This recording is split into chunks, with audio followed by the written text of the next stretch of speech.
대부분의 목회자들이 그러하듯이 저도 주중에는 집에 일찍 들어가는 경우가 없습니다. 집에 들어가 보면 이미 아이들이 다 잠자는 모습을 보게 됩니다. 그러다가 가끔씩 일찍 들어가는 날이면 막내딸을 재우는 것이 제 몫이 됩니다. 저의 경우는 딸과 함께 침대에 누워서 손을 붙들고 그렇게 축복 기도를 합니다. 물론 기도하는 도중에 딸이 저를 종종 깨웁니다. 왜 그러냐 물으니까 제가 기도를 하다가 코를 고고 잠을 잤다는 것입니다. 그래서 어디까지 했냐 하니까 여기까지 했다는 것입니다. 오케이, 주여 이어서 기도하옵나니 하면서 이렇게 그런데 기도가 끝나면 꼭 제 막내딸이 말하는 것이 있습니다. 아빠 목말라, 아빠 목말라. 여러분 뭐 하라는 것입니까? 내려가서 물 떠오라는 것입니다. 만일 제 아내가 그렇게 말했다면 못 들은 척하고 코를 골며 잠을 자는 척했을 텐데, 눈에 넣어도 안 아플 막내딸이 부탁하는데 안 들어줄 리가 있겠습니까? 몸은 천근만근 무겁지만 당장 달려가서 냉수 한 컵을 떠 바칩니다. 제가 물을 딸에게 건네면서 이렇게 말했습니다. 이 물을 먹는 자마다 다시 목마르리니 내가 주는 물을 먹는 자는 영원히 목마르지 아니하리니. 참 여러분, 직업 본능이 이렇게 무섭습니다. 그 순간에도 성경 구절을 들이댑니다. 오늘 본문 말씀도 목마름에 대하여서 말씀하고 있습니다. 자, 요한복음 7장 37절을 여러분 우리 한 목소리로 읽기를 원합니다. 명절 끝날 곧 그날에 예수께서 서서 외쳐 가라사대 누구든지 목마르거든 내게로 와서 마시라.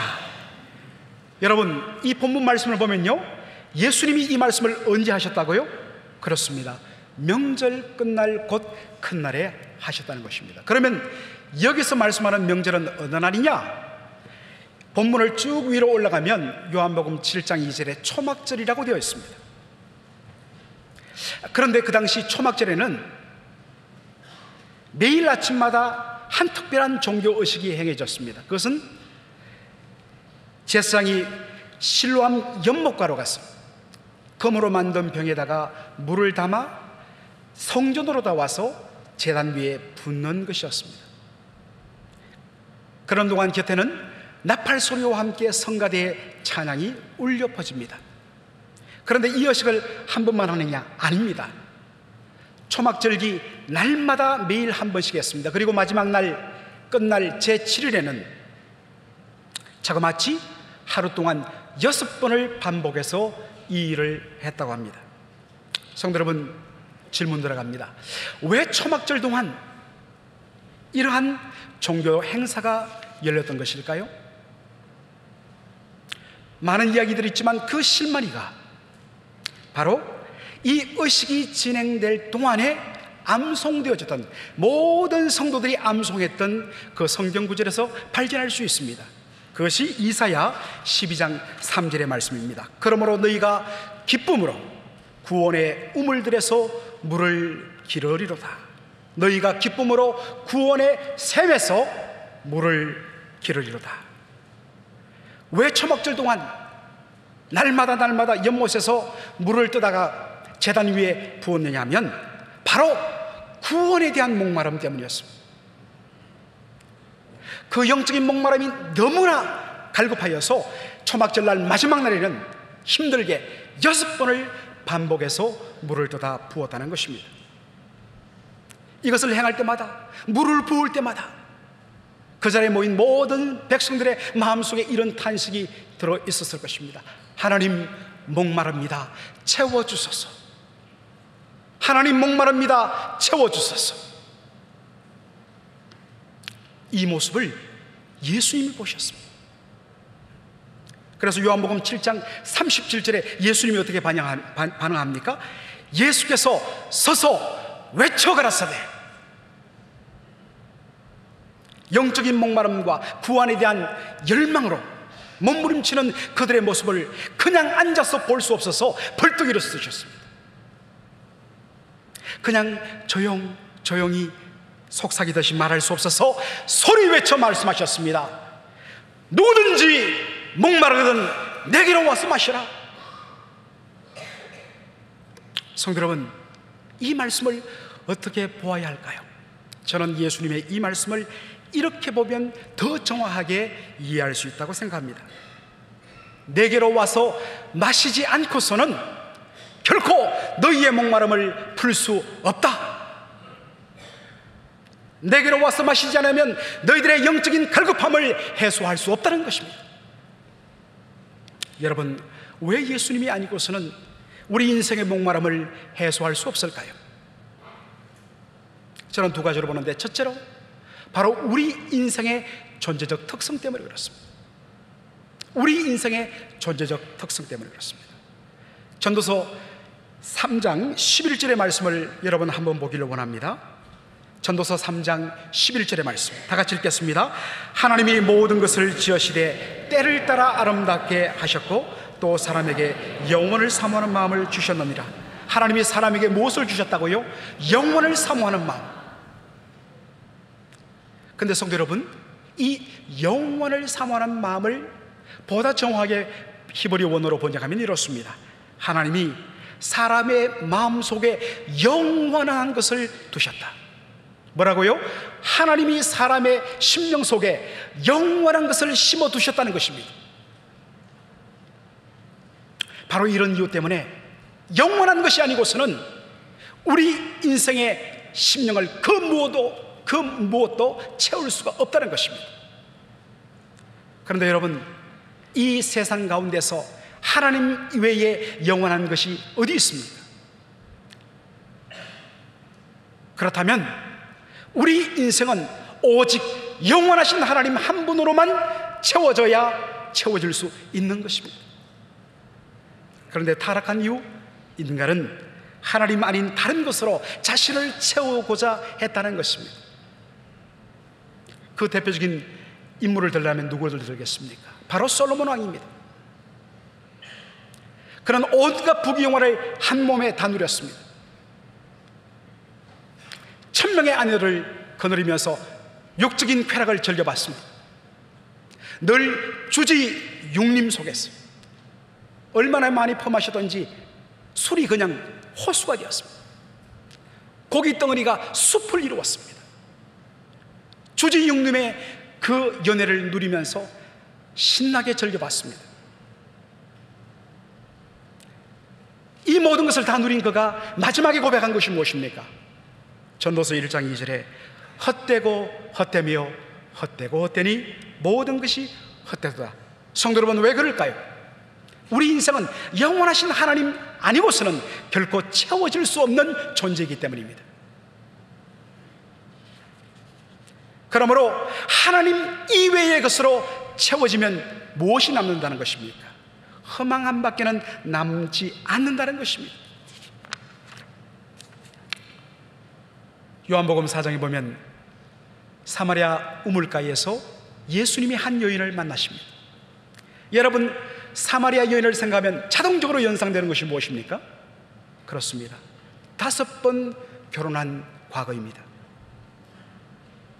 이것 때문에 여러분들 가운데서는 이 여인을 성적인 쾌락을 탐닉하는 아주 부정한 여자로, 몹쓸 여자로 그렇게 생각할 수도 있습니다.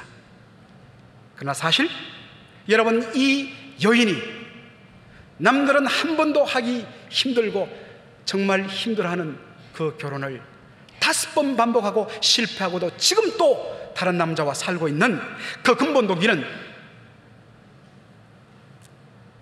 어쨌든 간 채워지지 아니하는 인생의 갈급함 때문이었습니다. 이 남자의 외모면 행복할 줄 알았습니다. 저 남자의 체력이면 정말 내 인생이 만족할 줄 알았습니다. 마지막으로 저 남자의 따뜻함이면 이제는 비로소 모든 것이 다 풀릴 줄 알았습니다. 그런데 그 어디서도 채워지지 않았습니다. 이 여인에게 예수님 주신 말씀이 무엇입니까? 이 물을 먹는 자마다, 네가 지금껏 갈급해서 마신 그 모든 물마다 어땠다고요? 다시 목마르다는 것입니다. 얼마나 놀라운 말씀인지 모릅니다. 이 물을 먹는 자마다 다시 목마르려니와.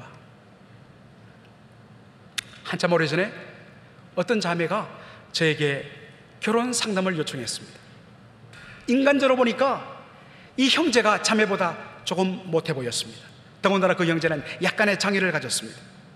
그러니까 한국 사회에서 여러분 당연히 이 신부 쪽에서, 자매 쪽에서 결사반대하는 것은 불을 보듯 뻔한 것입니다. 제가 그 자매에게 물어봤습니다. 자매님, 왜 결혼하려고 그래요? 그 형제와? 그랬더니 이렇게 말합니다. 목사님, 제가 저 형제의 부족함을 채워주고 싶습니다. 그래서 결혼하려고 합니다. 여러분, 또 제가 이렇게 늘 웃고 방글방글하지만 한번 정색하면 굉장히 무섭거든요. 제 아내는 겁을 안 내지만은 여러분 굉장히 무섭습니다. 제가 정색하고 말을 했습니다. 자매님, 그런 이유 때문이라면 저는 이 결혼 반대합니다. 깜짝 놀랍니다. 목사님도 편견을 갖고 계세요. 아니요. 왜냐하면 자매는 결코 그 형제의 부족함을 채울 수 있는 존재가 아니기 때문입니다.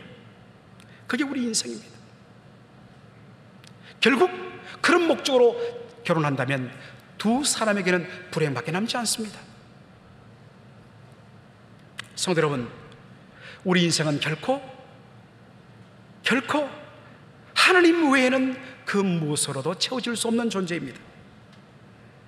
왜냐하면 하나님께서 우리를 지으실 때 우리 인생의 심령 속에 영원한 것을 심어주셨기 때문입니다. 그러기에 이 세상에 유한한 그 어떤 것으로도 우리 인생은 채워질 수가 없는 것입니다. 오직 하나님 한 분만이 우리를 채울 수 있습니다. 오직 그분 안에서 참 만족과 참 안식을 얻을 수가 있는 것입니다. 바로 이 목말라는 인생을 위하여서 이 땅에 사람의 몸을 입고 오신 분이 영원하신 하나님의 아들 예수 그리스도십니다. 바로 이 이유 때문에 예수님 말씀하십니다. 누구든지 목마르거든 내게로 와서 마시라. 예수님 아니고서는 우리의 인생의 목마름을 해소할 수 없는 첫 번째 이유가 여기에 있습니다. 두 번째 이유는 무엇일까요? 바로 죄로 인한 우리 영혼의 피폐함 때문입니다. 예레미야 2장 13절에 이것을 너무나도 적나라하게 보여주고 있습니다. 우리 한번 이 말씀을 한 목소리로 읽기를 원합니다. 내 백성이 두 가지 악을 행하였나니 곧 생수에 거는되는 나를 버린 것과 스스로 웅덩이를 판 것인데 그것은 물을 저축지 못할 터진 웅덩이. 터졌다는 말은 깨어졌다는 것입니다. broken, 깨어졌다는 것입니다. 물론 이 말씀은 1차적으로 이스라엘 백성들에게 주어진 말씀입니다만 사실은 모든 인류에 똑같이 적용되는 말씀이라는 것입니다. 자, 여러분, 첫 번째 악이 뭐라고요? 생수에 근원되는 하나님을 버린 것입니다. 여기에 버렸다는 말은 히브리 원어로 떠났다는 것입니다. 성도 여러분, 하나님을 어떻게 묘사합니까? 생수의 근원으로 묘사합니다. 영어 성경에 보면 The Fountain of Living Waters, 생명수 샘으로 번역을 하고 있습니다. 성도 여러분, 생명수 하면 무엇이 떠오르십니까? 한 잔 탁 마시면 금세, 죄송합니다만, 쭈글쭈글한 피부가 탱탱해져. 순식간에 80대 90대 어른이 10대 꽃다운 소녀로 싹 변하고, 그리고 죽지 않는 영원한 생명을 주는 신비한 효능의 물. 이것 때문에 가주장 이사가 망하고 로즈힐 메모리얼 파크가 망하고 문을 닫는, 거기에 놀이동산이 생기는 그런 웃지 못할 일들이 생길 수 있다는 것입니다. 만일 그러한 물이 있다면 제가 요 앞에 앉은 우리 백합화 소녀들께 무료로 선물하고 싶습니다. 진짜입니다, 여러분. 문제는 없다는 것입니다. 그런데 여기 생명수라는 이 말의 원래 원어적인 의미는 결코 마르지 않고 항상 밑에서 신선하게 솟아오르고 중단 없이 계속적으로 흘러넘치는 물을 말합니다.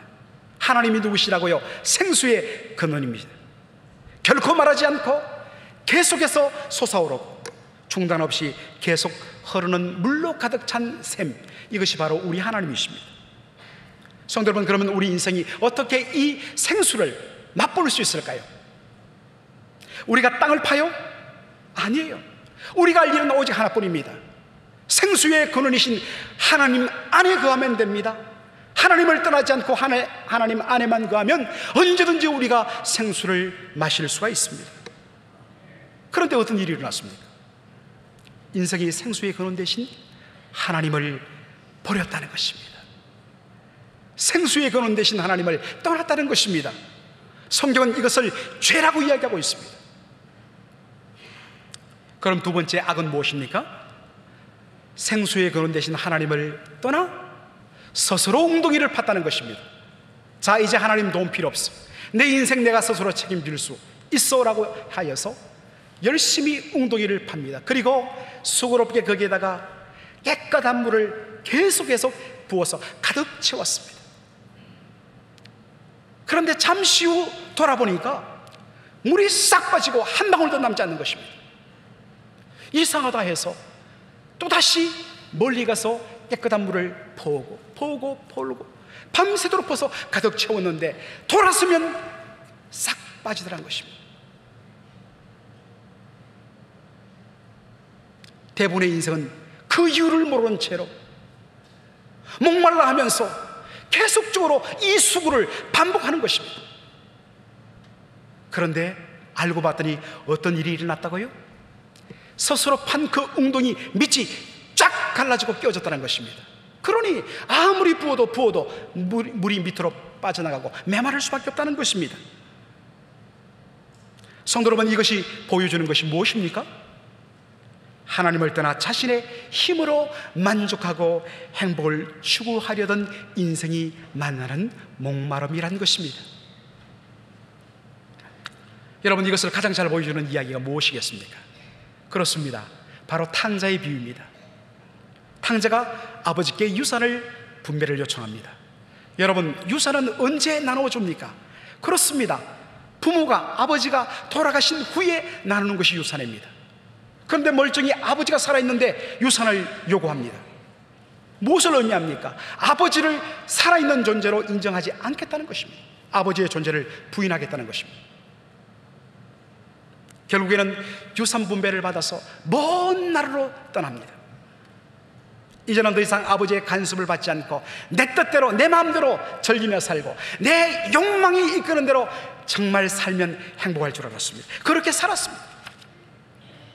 와, 이렇게 좋은 것을 왜 그동안 아버지 품을 떠나지 않아 아버지께 잔소리를 들으면서 살았나? 그런데 어떻게 되었죠? 결코 사라지지 않을 것처럼 보였던 그 많은 돈들이 술술 빠져나가기 시작했습니다. 어느 순간에 완전히 텅텅 비어버렸습니다. 그런데 기가 막히게 설상가상으로 때마침 그 나라에 흉년이 들어서 먹을 음식이 하나도 없게 되었습니다. 그래서 탕자가 한 일이 무엇입니까? 돼지 치는 일이었습니다. 여러분, 돼지는 유대인들에게서 굉장히 부정한 짐승의 대명사입니다. 따라서 결코 유대인들은 돼지를 치지 않습니다. 이 탕자가 이것을 모를 리 없습니다. 그러나 어떡합니까? 살아야 되기. 그래서 마지못해서 정말 목구멍이 포도청이라서 돼지를 칩니다. 어떻게 되었죠? 그렇게 몸서리치는 일을 했음에도 불구하고 그에게 돌아온 것은 아무것도 없었습니다. 부정한 짐승인 돼지가 먹는 사료인 쥐염 열매조차도 그에게는 주어지지 않았습니다. 성도 여러분, 이것이 누구의 모습이라고요? 아버지를 떠난 탕자의 모습입니다. 생수의 근원이신 하나님을 떠나 스스로 웅덩이를 판 죄인들의 모습입니다. 여러분, 혹시 그 탕자가 바로 여러분 아니십니까?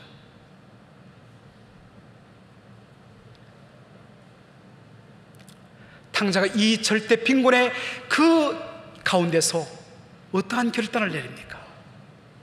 누가복음 15장 20절에 이에 일어나서 아버지께로 돌아가니라.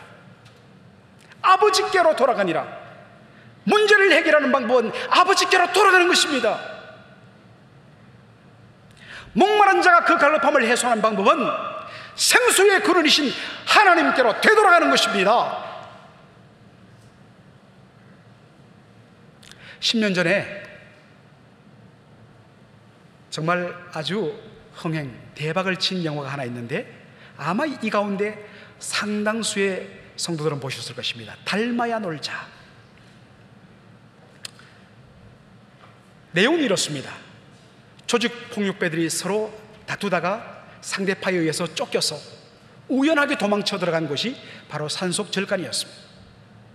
그래서 수많은 에피소드가 일어나는데, 어느 날 큰 스님이 이 조폭들에게 숙제를 냅니다.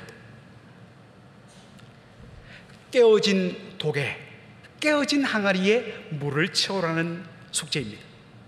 별의별 궁리를 다하다가 결국 마지막으로 얻은 답은 무엇입니까? 이 깨어진 독을, 항아리를 연못 속에 던져넣는 것이었습니다. 비록 깨어진 독이지만 연못에 꼬르륵 하고 잠기니까 물이 가득 채워지는 것입니다. 그 당시 이 영화로 인해서 불교 이미지가 좋아졌다면서 불교 종정, 조계종, 총무원장 막 이런 분들이 인터뷰하고 감독들한테 상을 주고 막 그랬습니다. 불교계가 너무나 흥분했습니다. 야, 이러면 정말 어마어마한 전도가 되겠다. 그런데 여러분, 과연 그럴까요?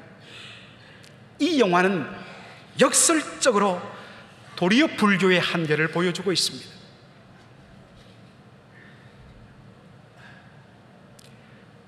깨어진 독에 물을 채우는 것은 연못 속에 던지는 것이라는 것은 틀림없는 사실입니다. 정말 여기까지는 기막힙니다. 정말 매력적입니다. 그런데 여기에 두 가지 문제가 있습니다. 첫 번째 문제는 왜 인생이라는 이 독이 깨어졌는가를 대답하지 못한다는 것입니다. 수많은 사람들은 나의 인생의 독이, 항아리가 깨어진 것이 환경 때문이고 사람 때문이고 내 남편 때문이고 내 아내 때문이고 나를 힘들게 만든 저 사기꾼 때문이라고 사람들은 생각합니다. 성경은 이야기합니다. No! 인생이란 독이 깨어진 것은 생수의 근원이신 하나님을 버리고 자신이 자신의 인생의 주인이 되어서 스스로를 채울 수 있다고 생각한 그 교만, 그 착각이었다는 것입니다. 성경은 이것을 죄라고 이야기합니다. 두 번째 문제는 깨어진 독에 물을 채우는 방법은 압니다. 연못에 던져놓는 것입니다. 그러나 깨어진 독을 던져 물을 채울 수 있는 그 연못이 무엇인지를 제시하지 못한다는 것입니다. 그런데 예수님께서 뭐라고 이야기하십니까? 누구든지 목마른 자들은 내게로 와서 마셔라라고 말씀하십니다. 자신이 그 인생의 목마름을 해소해 주시겠다는 것입니다. 어떻게 예수님이 그 인생의 목마름을 해소하실 수 있을까요? 여러분, 왜 우리 인생이 목마르죠? 그것은 생수의 근원 되신 하나님을 떠났기 때문입니다. 그리고 자기가 자신의 인생을 책임질 수 있고 채울 수 있다고 생각했기 때문입니다. 자기가 자신의 인생이 되어서 자기의 뜻대로 살면 너무너무 행복할 줄 알았습니다. 그런데 결과는 도리어 불행이요 목마름이요 죽음뿐이었습니다. 바로 그 죄로 인하여서 우리 인생의 항아리가 쫙 깨어져 버렸습니다. 바로 이 죄 문제를 해결하기 위해 오신 분이 예수님이시고 우리 죄를 대신 지시고 십자가에서 피 흘려 죽으셨습니다. 여러분, 예수님이 십자가 위에서 뭐라고 절규하십니까? 목마르다. 아, 목마르다. 그리고는 물과 피를 다 쏟고 죽으셨습니다. 우리 인생의 목마름을 대신 목말라 하시고 물과 피를 다 쏟아 죽으심으로 말미암아 우리 인생의 목마름을 비로소 해소하셨던 것입니다. 그렇게 예수님은 말씀하십니다. 누구든지 목마르거든 내게로 와서 마시라. 너의 깨어진 인생의 항아리를 내 연못 속에 던져라. 내가 채우리라. 이 예수님을 믿기만 하면, 이 예수님을 마음속에 내 주로 영접하고 모셔드리기만 하면 예수님이 우리 인생의 강이 되고 샘이 되고 연못이 되어주시는 것입니다. 사랑하는 성도 여러분, 아직 이 예수님 만나지 못했습니까? 이 예수님을 나의 주님으로 온전히 모셔드리는 놀라운 역사가 일어나기를 주의 이름으로 축원합니다. 한 가지 더 다루고자 합니다. 이 말씀은 동시에 이미 예수 믿는 우리에게도 적용되는 말씀입니다. 이미 예수 믿고 목마름을 해소했다고 생각했는데 여러분 어떻습니까? 여러분 요즘 목마르지 않습니까?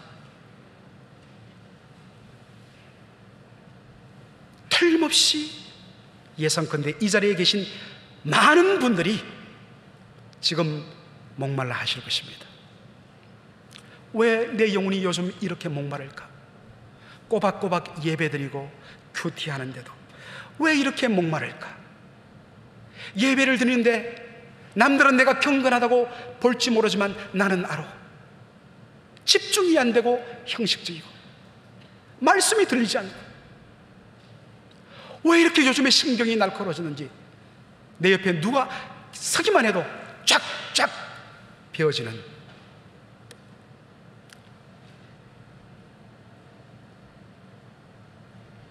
정말 유난기의 장밋빛 스카프의 첫 구질이 생각하는 내가 왜 이럴까?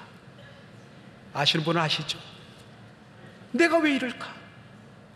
혹시 내가 구원받지 못한 것은 아닐까? 정직한 성도들의 반응입니다. 그런데 성도 여러분, 이렇게 우리가 생각하는 것은 바로 우리가 구원에 대하여서 오해하기 때문입니다. 우리는 종종 예수 믿고 구원받으면 내 심령이 거룩해지고 뭔가 어려워지고 뭔가 새로워지는 것으로 그렇게 생각하는 경향이 있습니다. 그러나 실은 그렇지 않습니다. 죄송한 표현이지만 예수 믿기 전이나 현재 예수 믿는 바로 그 순간이나 사실상 큰 차이가 없습니다. 여러분, 우리가 의롭다함을 받은 것은 무엇 때문입니까? 의로우신 예수님 속에 우리가 들어있기 때문에, 그 예수님의 의가 우리를 품어주기 때문에 하나님 그것을 보시고 우리를 의롭다고 하신다는 것입니다. 여러분, 우리의 구원을 어떻게 묘사하면 좋을까요? 저는 이렇게 묘사하고 싶습니다. 여기 독이 끼어졌습니다. 항아리가 끼어졌습니다. 그런데 우리가 종종 예수 믿고 구원받는 것을 어떻게 생각하냐면, 끼어진 이 항아리가 신기하게도 짜자자작 딱 붙어서 거기에 물을 집어넣으면 하나도 빠져나가지 않고 채워지는 것처럼 우리는 생각합니다. 그런데 여러분 어떻습니까? 우리가 예수 믿고 구원받아도 우리 인생의 항아리는 여전히 금가 있고 끼어져 있는 그 모습 그대로 있습니다.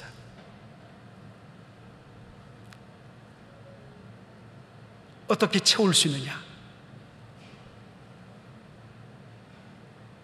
어떻게 물이 채워지느냐?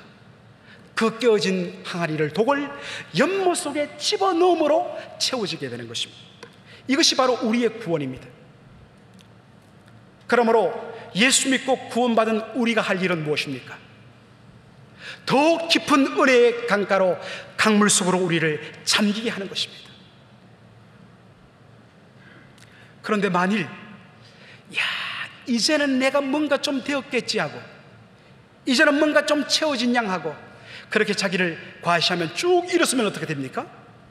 그 끼어진 틈 사이로 물들이 샥 빠져나와서 깨어지고 추한 모습 그대로 드러낼 수밖에 없다는 것입니다. 물이 순식간에 빠져나감으로 말미암아 그 표면이 바싹 마르게 되고, 그 깨어진 부분의 날카로운 부분으로 인해서 여전히 옆에 있는 사람을 상처 입힌다는 것입니다. 사랑하는 성도 여러분, 여러분 현재 이것이 여러분의 모습 아닙니까? 방법은 오직 하나입니다. 예수를 믿고 그 맛봤던 은혜의 강물 속으로 내 자신을 더 깊이 잠기게 하는 것입니다. 은혜의 더 깊은 곳으로 나아가는 것입니다. 이 시간 말씀을 맺겠습니다. 우리 인생은 예수님이 아니고서는 결코 그 목마름을 채울 수가 없는 존재입니다. 뭐 때문이라고요? 하나님이 우리를 영원을 사모하는 마음으로 채우셨기 때문입니다. 따라서 하나님 이외에는 결코 우리는 채울 수 없는 존재들입니다.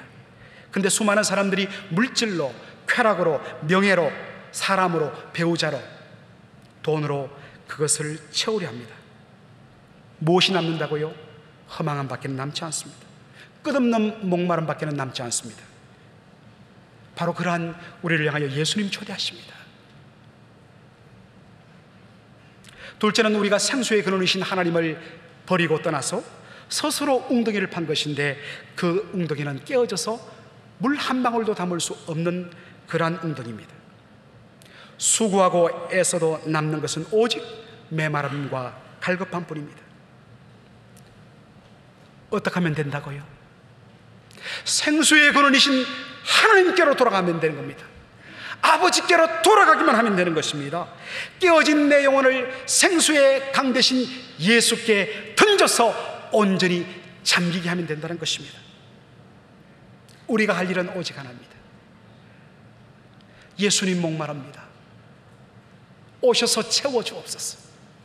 바로 그 순간 예수님이 우리를 붙들고 당신의 은혜의 강가로 온전히 잠기게 하셨습니다. 영원히 목마르지 않는 그 은혜로 충만케 할 줄 믿습니다. 이 시간 주여 나에게 채워주옵소서. 사모하는 여러분들에게 놀라운 은혜가 임하기를 주의 이름으로 축원합니다. 우리 이 시간 기도하기 전에 우물가의 여인처럼 난구했네, 우리 함께 찬양하면서 주여 채워주옵소서. 우리 함께 찬양하도록 하겠습니다.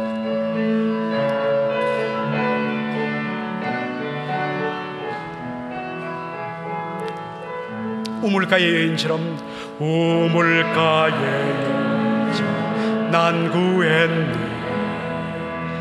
헛되고 헛된 것들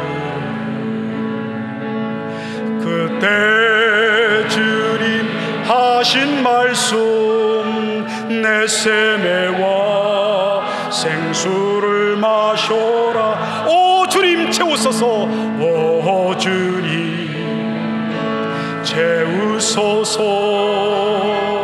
나의 잔을 높이 둡니다. 하늘 양식 내게 채워주소서. 넘치도록 채워주소서. 많고 많은 사람들이 찾았었네. 많고 많은 사람들이 찾았었네. 헛되고 헛된 것들을 주 안에 감 주인 보배. 세상과 난 비길 수 없네. 오 주님 채우소서.